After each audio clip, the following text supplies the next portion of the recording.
현진건의 술 관하는 사회.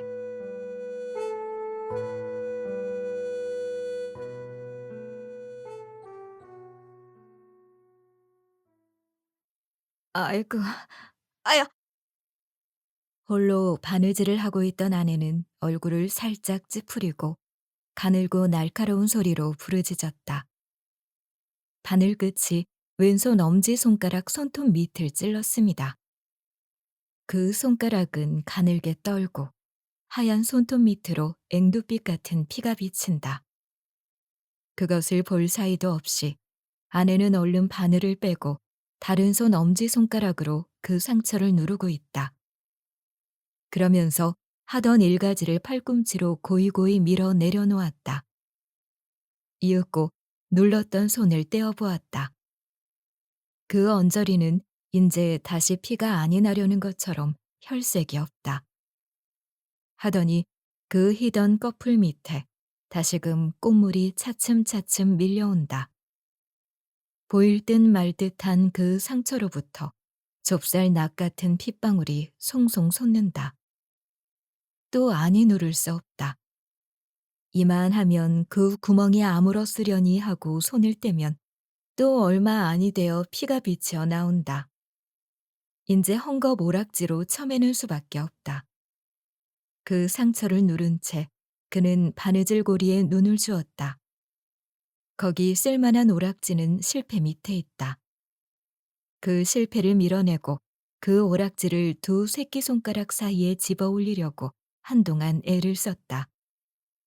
그 오락지는 마치 풀로 붙여둔 것 같이 고리 밑에 착 달라붙어 세상 잡혀지지 않는다. 그 두 손가락은 헛되이 그 오락지 위를 극적거리고 있을 뿐이다. 왜 찝혀지지를 않아? 그는 마침내 울듯이 부르짖었다. 그리고 그것을 집어줄 사람이 없나 하는 듯이 방 안을 둘러보았다.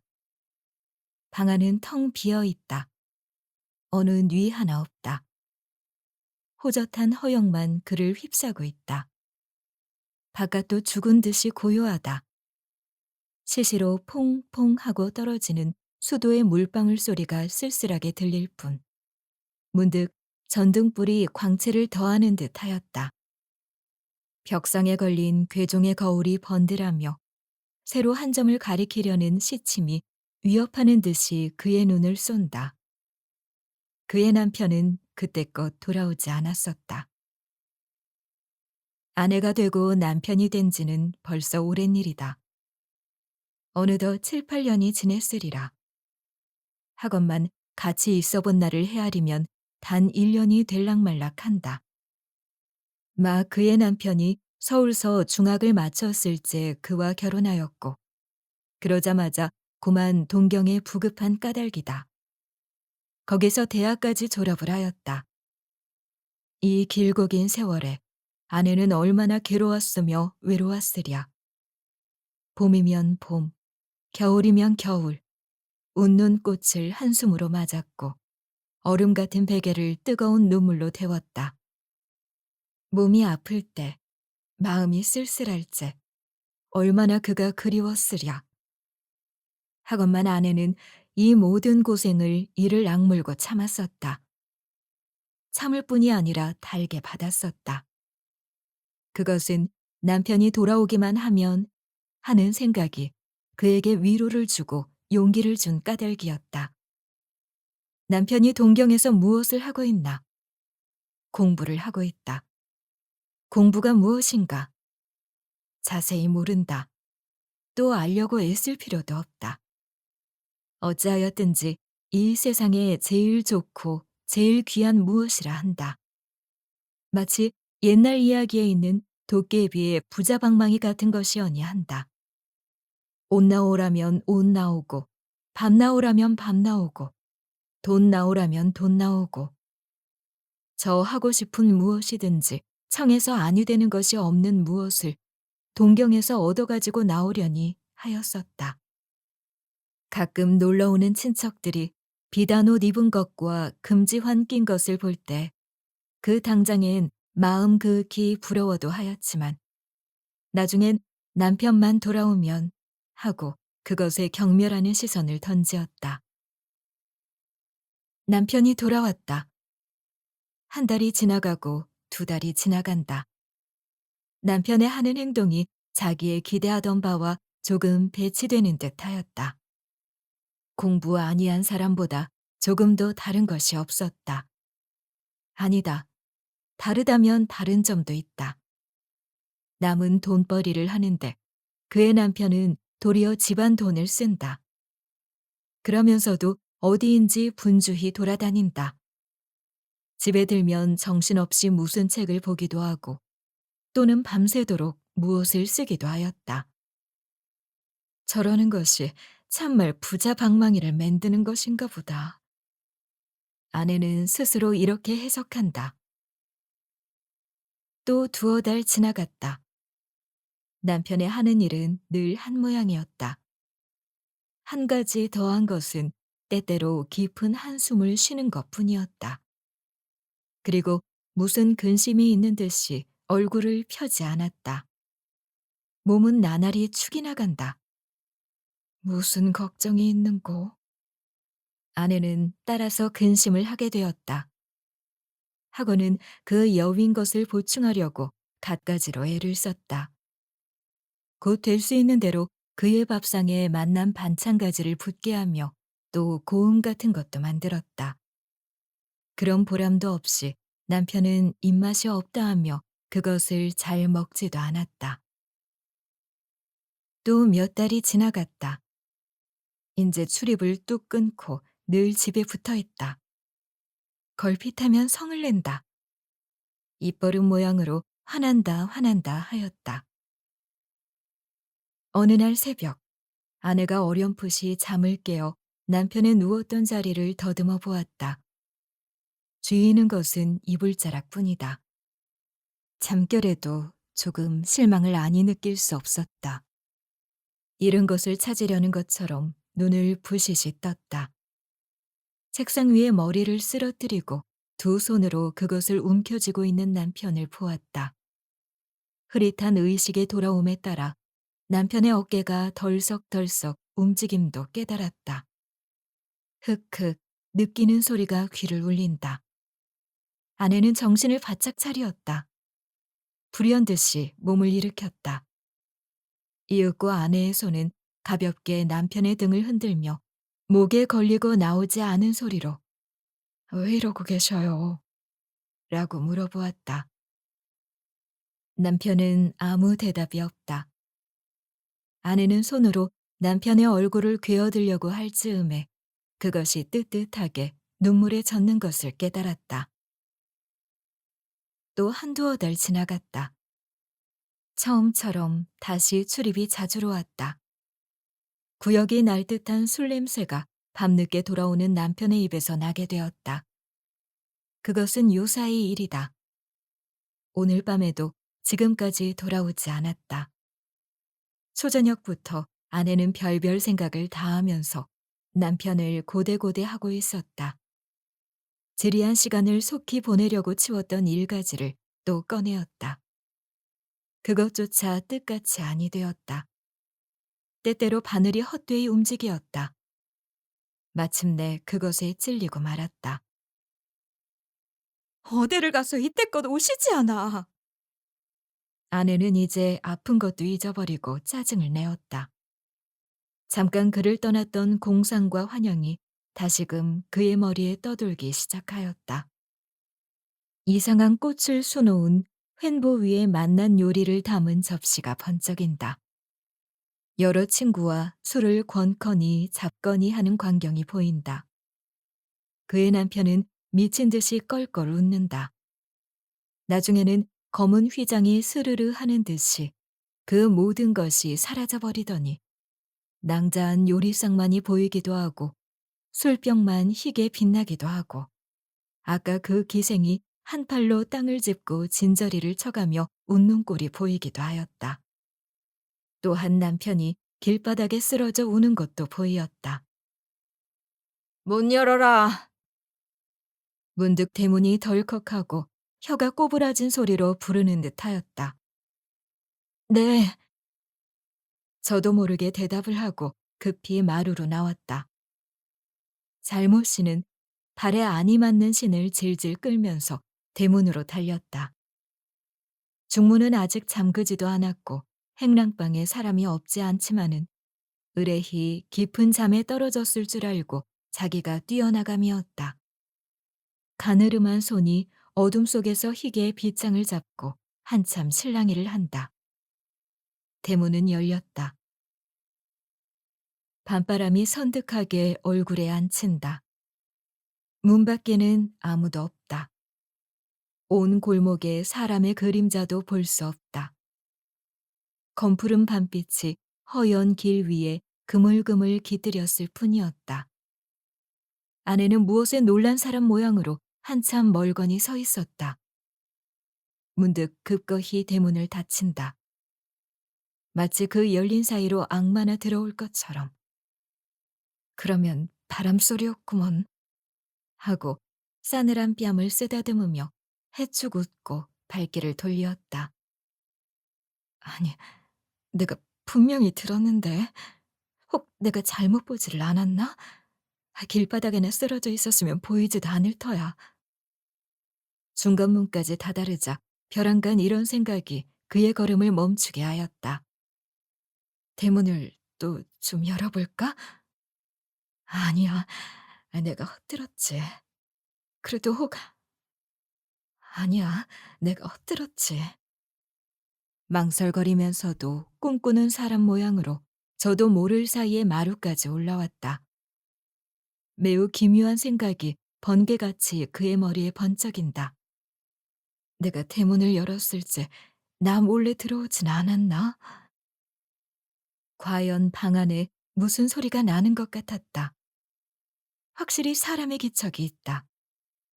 어른에게 꾸중 모시러 가는 어린애처럼 조심조심 방문 앞에 왔다. 그리고 문간 아래로 손을 대며 하염없이 웃는다. 그것은 제 잘못을 용서해 줍시사 하는 어린애 같은 웃음이었다. 조심조심 방문을 열었다. 이불이 어째 움직움직 하는 듯 하였다. 나를 속이려고 이불을 쓰고 누웠구먼 하고 마음속으로 소곤거렸다. 가만히 내려앉는다. 그 모양이 이것을 건드려서는 큰일이 나지요 하는 듯 하였다. 이불을 펄쩍 쳐들었다. 비인요가 하얗게 드러난다. 그제야 확실히 안이 온 줄 안 것처럼. 아니 왔구먼. 안 왔어. 라고 울듯이 부르짖었다. 남편이 돌아오기는 새로 2점이 훨씬 지난 뒤였다. 무엇이 털썩하는 소리가 들리고 잇따라 아씨, 아씨! 라고 부르는 소리가 귀를 때릴 때에야 아내는 비로소 아직도 앉았을 자기가 이불 위에 쓰러져 있음을 깨달았다. 기실 잠기 어두운 할멈이 대문을 열었으리만큼 아내는 깜빡 잠이 깊이 들었었다.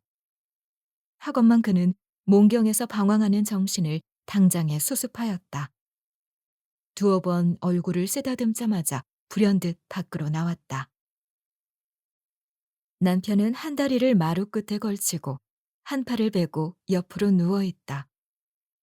숨소리가 시근시근한다. 막 구두를 벗기고 일어나 할멈은 검붉은 상을 찡그려 붙이며 어서 일어나 방으로 들어가세요. 라고 한다. 일어나지. 나리는 혀를 억지로 돌려 코와 입으로 대답을 하였다. 그래도 몸은 꿈쩍도 않는다. 도리어 그 개게 풀린 눈을 자려는 것처럼 스르르 감는다. 아내는 눈만 비비고 서 있다. 어서 일어나셔요. 방으로 들어가시라니까. 이번에는 대답조차 아니한다. 그 대신 무엇을 잡으려는 것처럼 손을 내어줬더니 물, 냉수를 좀 줘. 라고 중얼거렸다. 할멈은 얼른 물을 따라 이 취자의 코 밑에 놓았건만 그 사이에 벌써 아까청을 잊은 것 같이 취한 이는 물을 먹으려고도 않는다. 왜 물을 안이 잡수셔요? 곁에서 할멈이 깨우쳤다. 먹지 먹어. 하고 그제야 주인은 한 팔을 짚고 고개를 든다. 한꺼번에 물 한 대접을 다 들이켜 버렸다. 그리고는 또 쓰러진다. 아이고 또 눕네. 하고 할멈은 우물로 기어드는 어린애를 안으려는 모양으로 두 손을 내어민다. 할멈은 고만 가 자게.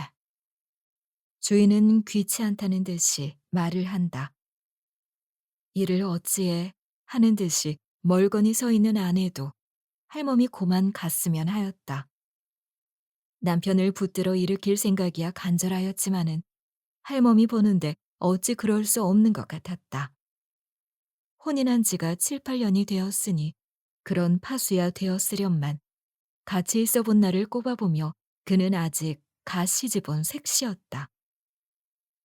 할멈은 가 자게란 말이 목까지 올라왔지만 입술에서 사라지고 말았다. 마음 그윽히 할멈이 돌아가기만 기다릴 뿐이었다. 좀 일으켜 드려야지. 가기는커녕 이런 말을 하고 할멈은 선웃음을 치면서 마루로 부득부득 올라온다. 그 모양은 마치 주인 나리가 약주가 취하시거든 방에까지 모셔다 드려야 제 도리에 옳지요 하는 듯하였다. 자, 자. 할멈은 아씨를 보고 히히 웃어가며 나리의 등 밑으로 손을 넣는다. 왜 이래? 왜 이래? 내가 일어날 테야. 하고 몸을 움직이더니 정말 주인이 부시시 일어난다. 마루를 쾅쾅 눌러디디며 비틀비틀 곧 쓰러질 듯한 보조로 방문을 향하여 걸어간다. 와지끈하며 문을 열어젖히고는 방 안으로 들어간다. 아내도 뒤따라 들어왔다. 할멈은 중간턱을 넘어설 채 몇 번 혀를 차고는 저 갈대로 가버렸다. 벽에 엇비슷하게 기대어 있는 남편은 무엇을 생각하는 듯이 고개를 숙이고 있다.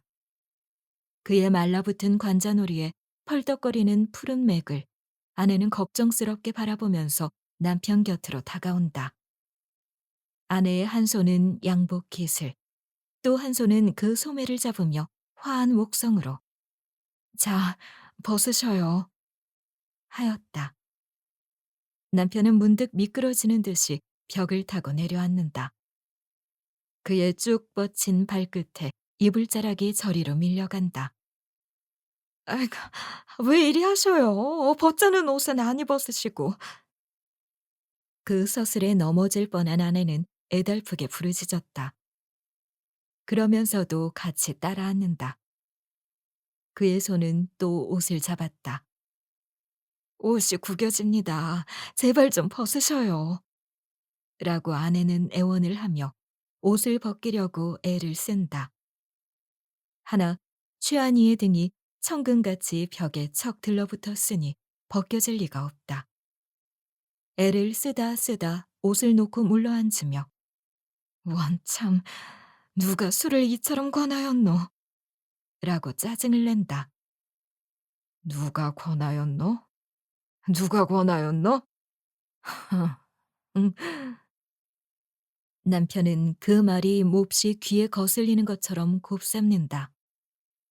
그래, 누가 권했는지 마누라가 좀 알아내겠소? 하고 낄낄 웃는다. 그것은 절망의 가락을 띤 쓸쓸한 웃음이었다. 아내도 따라 방긋 웃고는 또 옷을 잡으며 "자, 옷이나 먼저 벗으셔요. 이야기는 나중에 하죠. 오늘 밤에 잘 주무시면 내일 아침에 아르켜 드리지요." 무슨 말이야, 무슨 말이야. 왜 오늘 일을 내일로 미뤄? 할 말이 있거든 지금 해. 지금은 약주가 취하셨으니 내일 약주가 깨시거든 하지요. 뭐, 약주가 취해서? 하고 고개를 절레절레 흔들며 천만에, 누가 술이 취했단 말이오. 내가 공연히 이러지 정신은 말뚱말뚱하오. 꼭 이야기하기 좋을 만해. 무슨 말이든지. 자, 글쎄, 왜 못 잡수시는 약주를 잡수셔요? 그러면 몸에 축이 나지 않아요. 하고 아내는 남편의 이마에 흐르는 진땀을 씻는다. 이 취자는 머리를 흔들며 아니야, 아니야. 그런 말을 듣자는 것이 아니야. 하고 아까 일을 추상하는 것처럼 말을 끊었다가 다시금 말을 이어 옳지. 누가 나에게 술을 권했단 말이오? 내가 술이 먹고 싶어서 먹었단 말이오? 자시고 싶어 잡수신 건 아니죠. 누가 당신께 약주를 권하는지 내가 알아낼까요? 저 첫째는 화층이 술을 권하고 둘째는 하이칼라가 약주를 권하죠. 아내는 살짝 웃는다. 내가 어지간히 알아맞혔죠 하는 모양이었다. 남편은 고소한다. 틀렸소. 잘못 알았소. 화층이 술을 권하는 것도 아니고 하이칼라가 술을 권하는 것도 아니오. 나에게 술을 권하는 것은 따로 있어. 마누라가 내가 어떤 하이칼라한테나 홀려다니거나 그 하이칼라가 늘 내게 술을 권하거니 하고 근심을 했으면 그것은 헛걱정이지. 나에게 하이칼라는 아무 소용도 없소. 나의 소용은 술뿐이오. 술이 창자를 휘돌아 이것저것을 잊게 만드는 것을 나는 취할 뿐이오. 하더니 호련 어조를 고쳐 감개무량하게 아, 유의유망한 머리를 알코올로 마비 아니시킬 수 없게 하는 그것이 무엇이란 말이오. 하고 긴 한숨을 내어 쉰다. 물큰물큰한 술 냄새가 방 안에 흩어진다. 아내에게는 그 말이 너무 어려웠다. 그만 묵묵히 입을 다물었다. 눈에 보이지 않는 무슨 벽이 자기와 남편 사이에 깔리는 듯하였다. 남편의 말이 길어질 때마다 아내는 이런 쓰디쓴 경험을 맛보았다. 이런 일은 한두 번이 아니었다. 이윽고 남편은 기막힌 듯이 웃는다. 또 못 알아듣는군. 묻는 내가 그러지. 마누라야 그런 말을 알 수 있겠소? 내가 설명해드리지. 자세히 들어요. 내게 술을 권하는 것은 화증도 아니고 하이칼라도 아니오. 이 사회란 것이 내게 술을 권한다오. 이 조선 사회란 것이 내게 술을 권한다오. 알았소? 팔자가 좋아서 조선에 태어났지. 딴 나라에 났다면 술이나 얻어먹을 수 있나. 사회란 무엇인가? 아내는 또 알 수가 없었다. 어찌하였든 딴 나라에는 없고 조선에만 있는 요리집 이름이오니 한다. 조선에 있어도 아니다니면 그만이죠. 남편은 또 아까 웃음을 재우친다. 술이 정말 아니 취한 것 같이 또렷또렷한 어조로. 기막혀. 그 한 분자된 이상이야. 다니고 아니 다니는 게 무슨 상관이야. 집에 있으면 아니 권하고 밖에 나가야 권하는 줄 아는가 봐. 그런 게 아니야. 무슨 사회란 사람이 있어서 밖에만 나가면 나를 꼭 붙들고 술을 권하는 게 아니야. 뭐랄까. 저 우리 조선 사람으로 성립된 이 사회란 것이 내게 술을 아니 못 먹게 한단 말이오. 어째 그렇소? 또 내가 설명을 해드리지. 여기 회를 하나 꾸민다 합시다. 거기 모이는 사람 넘치고 처음은 민족을 위하느니 사회를 위하느니 그러는데 제 목숨을 바쳐도 아깝지 않으니 아니하는 놈은 하나도 없어. 하다가 단 이틀이 못 돼요. 단 이틀이 못 돼요. 한층 소리를 높이며 손가락을 하나 둘씩 꼽으며 되지 못한 명예싸움, 쓸데없는 지위 다툼질, 내가 옳으니 내가 그러니 내 권리가 많으니 내 권리가 적으니 밤낮으로 서로 찢고 뜯고 하지. 그러니 무슨 일이 되겠소? 회뿐이 아니라 회사이고 조합이고 우리 조선 놈들이 조직한 사회는 다 그 조각이지. 이런 사회에서 무슨 일을 한단 말이오. 하려는 놈이 어리석은 놈이야. 저기 정신이 바로 박힌 놈은 피를 토하고 죽을 수밖에 없지. 그렇지 않으면 술밖에 먹을 게 도무지 없지. 나도 전자에는 무엇을 좀 해보겠다고 애도 써봤어. 그것이 뭐다, 수포야. 내가 어리석은 놈이었지. 내가 술을 먹고 싶어 먹는 게 아니야. 요사이는 좀 낫지만은 처음 배울 때에는 마누라도 아다시피 죽을 애를 썼지. 그거 먹고 난 뒤에 괴로운 것이야. 겪어본 사람이 아니면 알 수 없지. 머리가 지끈지끈 아프고 먹은 것이 다 돌아올라오고. 그래도 아니 먹은 것보단 나았어. 몸은 괴로워도 마음은 괴롭지 않았으니까. 그저 이 사회에서 할 것은 주정꾼 노릇밖에 없어. 공연히 그런 말 말아요. 무슨 노릇을 못해서 주정꾼 노릇을 해요. 남이라서. 아내는 부지불식간에 흥분이 되어 열기 있는 눈으로 남편을 바라보고 불쑥 이런 말을 하였다. 그는 제 남편이 이 세상에서 가장 거룩한 사람이어니 한다. 따라서 어느 뉘보다 제일 잘 될 줄 믿는다. 몽롱하나마 그의 목적이 원대하고 고상한 것도 알았다. 얌전하던 그가 술을 먹게 된 것은 무슨 일이 마음대로 아니 되어 화풀이로 그러는 줄도 어렴풋이 깨달았다. 그러나 술은 노상 먹을 것이 아니다. 그러면 패가 망신하고 만다. 그러므로 하루바삐 그 화가 풀리었으면 또다시 얌전하게 되었으면 하는 생각이 그의 머리를 떠날 때가 없었다. 그리고 그날이 꼭 올 줄 믿었다. 오늘부터는, 내일부터는 하건만 남편은 어제도 술이 취하였다. 오늘도 한 모양이다. 자기의 기대는 나날이 틀려간다. 쫓아서 기대에 대한 자신도 열버간다. 애고 원한 생각이 가끔 그의 가슴을 누른다. 더구나 수척해가는 남편의 얼굴을 볼 때 그런 감정을 걷잡을 수 없었다. 지금 저도 모르게 흥분한 것이 또한 무리가 아니었다. 그래도 못 알아듣네 그려. 참, 사람 기막혀.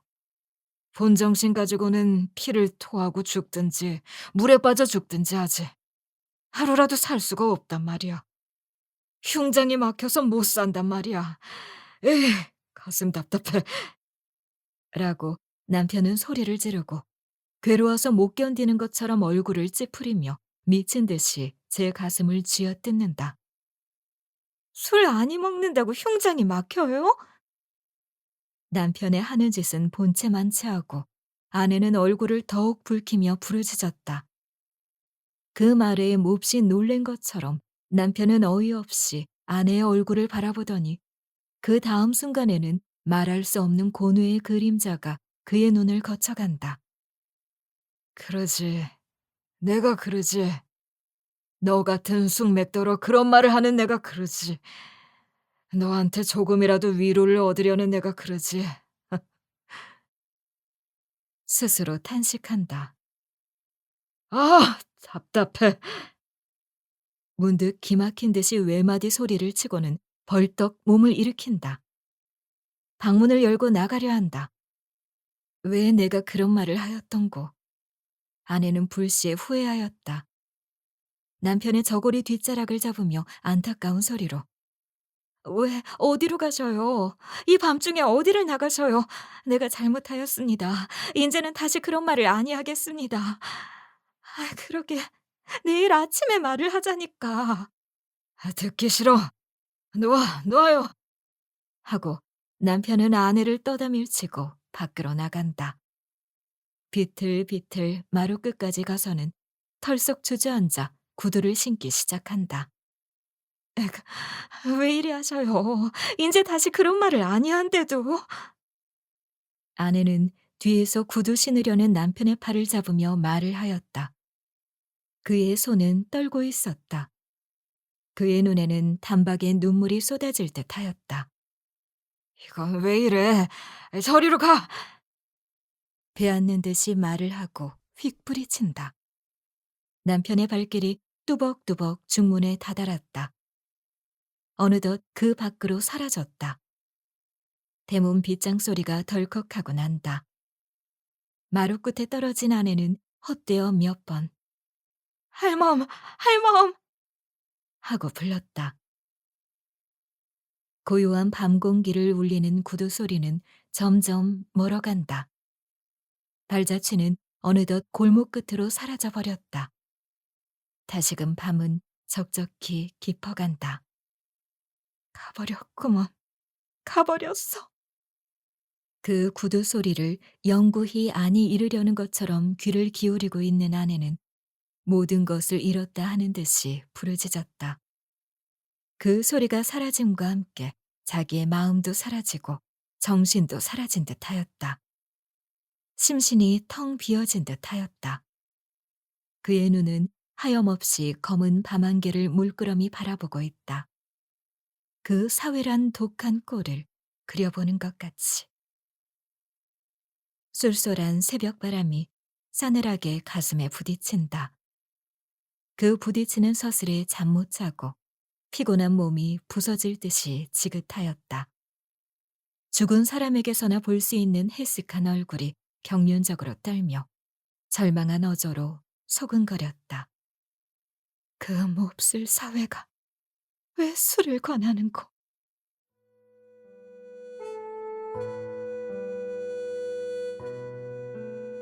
사단법인 올제 제작 낭독 유경선 저작 현진건